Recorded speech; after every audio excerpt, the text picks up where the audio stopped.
Hey guys, this is HITTHEPANDA here with TournamentPokerEdge.com, and today I'm in a live sweat here, deep in some tournaments. And top right we got $85 freeze out, and we're heads up, and I have a slight chip lead, and we flop pair and a flush draw, and we've just see that we have a pretty aggressive image so far.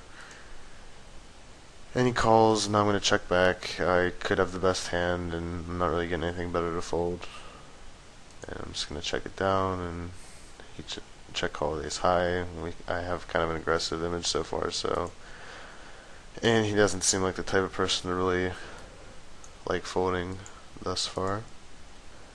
Bottom left here, I'll pull it up a little bit. Sorry about that.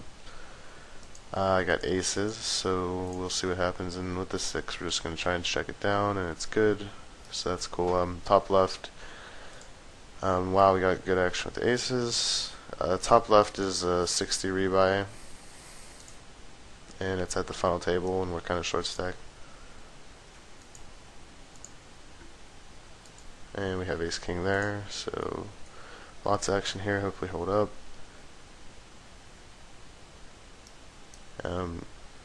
We do, that's good, and I'm not trying to get anything to fold over here. You could have a 6 or an ace, so just pitch it the king 3. So now we got a win over here with ace king. We'll see what we're up against.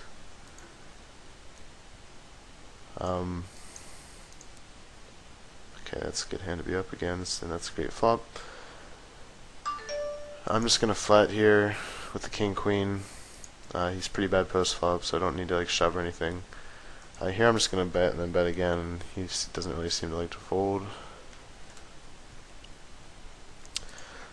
So we've got some nice pots going right off the bat. It's always excelente.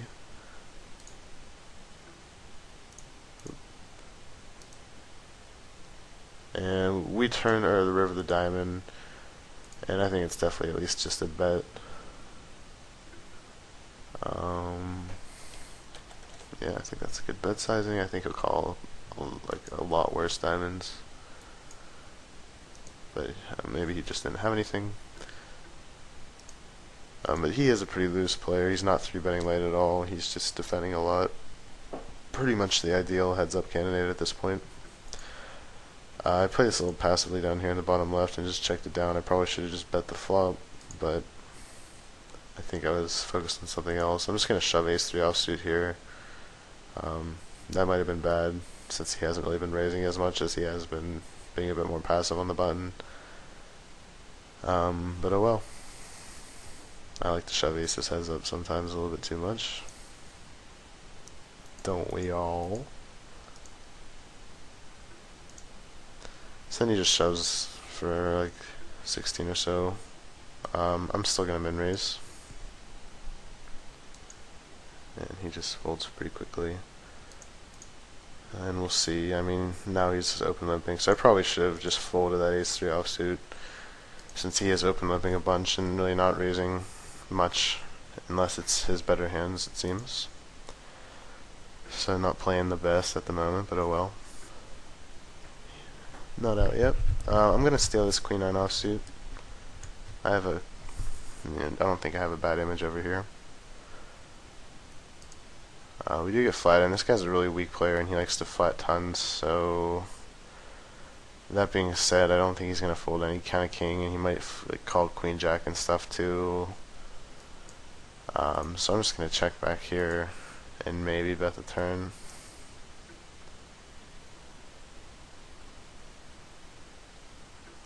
And then he just bets huge on the turn, so I'm going to fold. Here I'm just going to bet kind of small.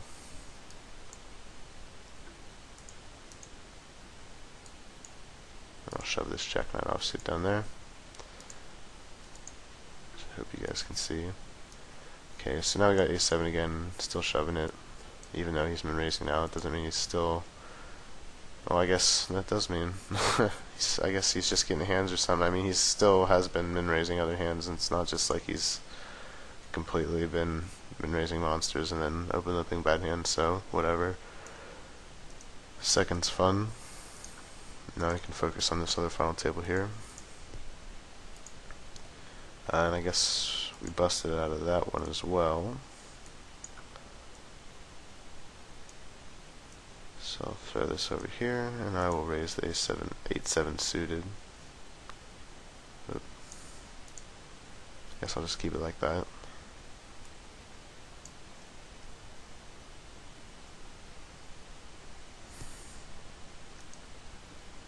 So right now at this final table, I'm just looking at stats. Two people on my right are really tight. Same with this guy over here, he seems pretty tight, not as tight as them. And then we got Alan Watts, who's kind of tag stats, and then we got this Damo 94 with a lot of chips and playing very loose. Overall, he's definitely been playing very loose and just not very good. And then Mokhtar is aggressive, and your good kid seems to be loose aggressive as well. So I got the good players in my love, which kind of sucks. Here I gotta raise this. He's just donking three ways. People on lock aren't doing that unless they have a really good hand that they want to continue with for the most part. And obviously I flopped the flop of all flops, the flippity flop, if you will. So this guy actually folds, which is interesting to me, when this guy cold calls. So I'm not really sure what he has, maybe like jacks or tens that's really stubborn. It's kind of bad, but I'm just going to make like a little bet here. I mean, he could have set.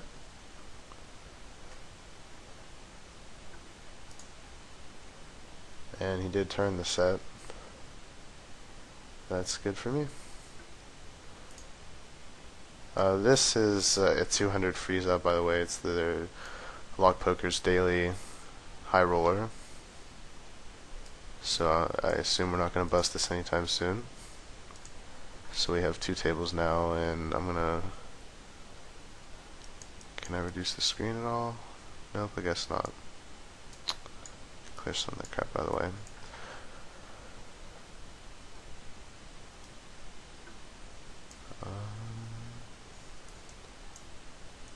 Yeah, I'm just seeing if I can make these any bigger really, but I guess not. So, right now with 20 big blinds, I'm not really looking to do too much besides just wait for other people to make mistakes and play the spots that I get. Maybe raise fold and on the button or the cutoff, possibly. But I'm not going to try and steal or anything like that in early position. People just don't like to fold too much.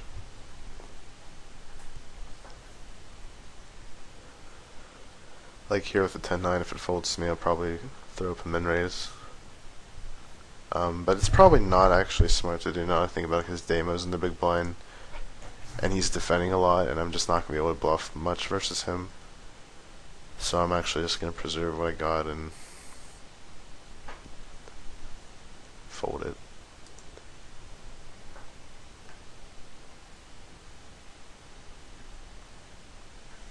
Same thing here. I could consider opening this one because he's not in the big blind, but still, it's one more position off.